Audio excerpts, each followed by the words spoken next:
and thank you for joining me in Annie Stories.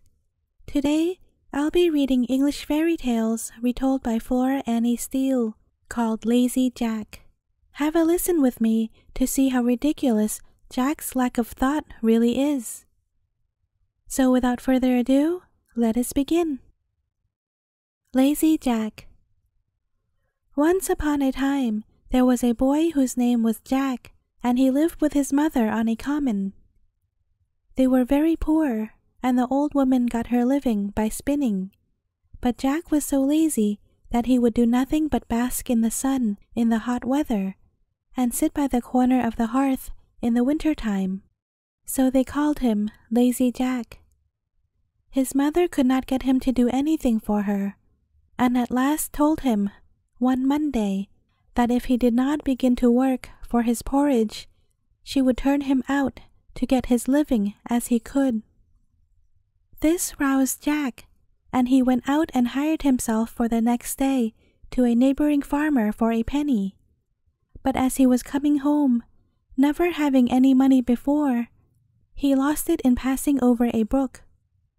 "You silly boy," said his mother, "you should have put it in your pocket."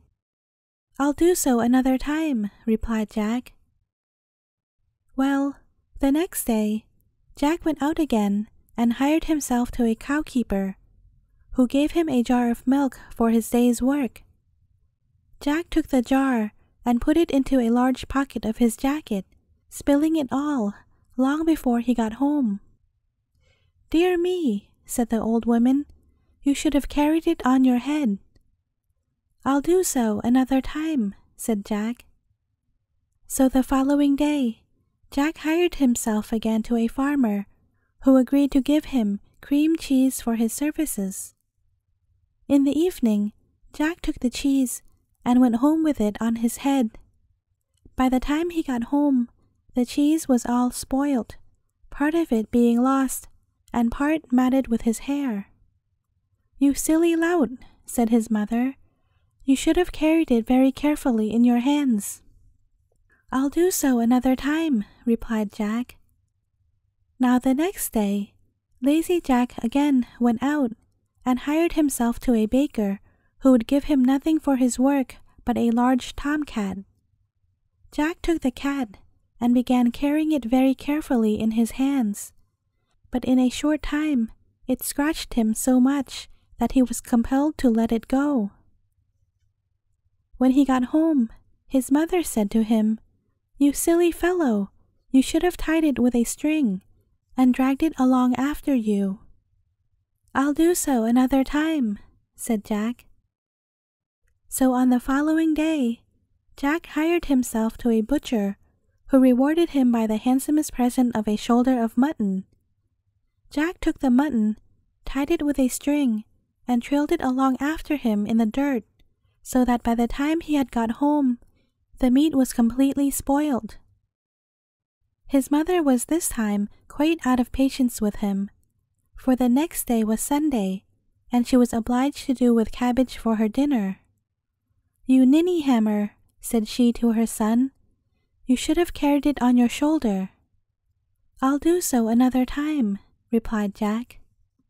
Well, on the Monday, Lazy Jack went once more and hired himself as a cattle keeper, who gave him a donkey for his trouble. Now though Jack was strong, he found it hard to hoist the donkey on his shoulders, but at last he did it, and began walking home slowly with his prize. Now it happened that in the course of his journey, he passed a house where a rich man lived with his only daughter, a beautiful girl who was deaf and dumb, and she had never laughed in her life, and the doctor said she would never speak till somebody made her laugh. So the father had given out that any man who made her laugh would receive her hand in marriage. Now this young lady happened to be looking out of the window when Jack was passing by with a donkey on his shoulders, and the poor beast, with its legs sticking up in the air, was kicking violently and hee-hawing with all its might. Well, the sight was so comical that she burst out into a great fit of laughter, and immediately recovered her speech and hearing. Her father was overjoyed and fulfilled his promise by marrying her to Lazy Jack, who was thus made a rich gentleman.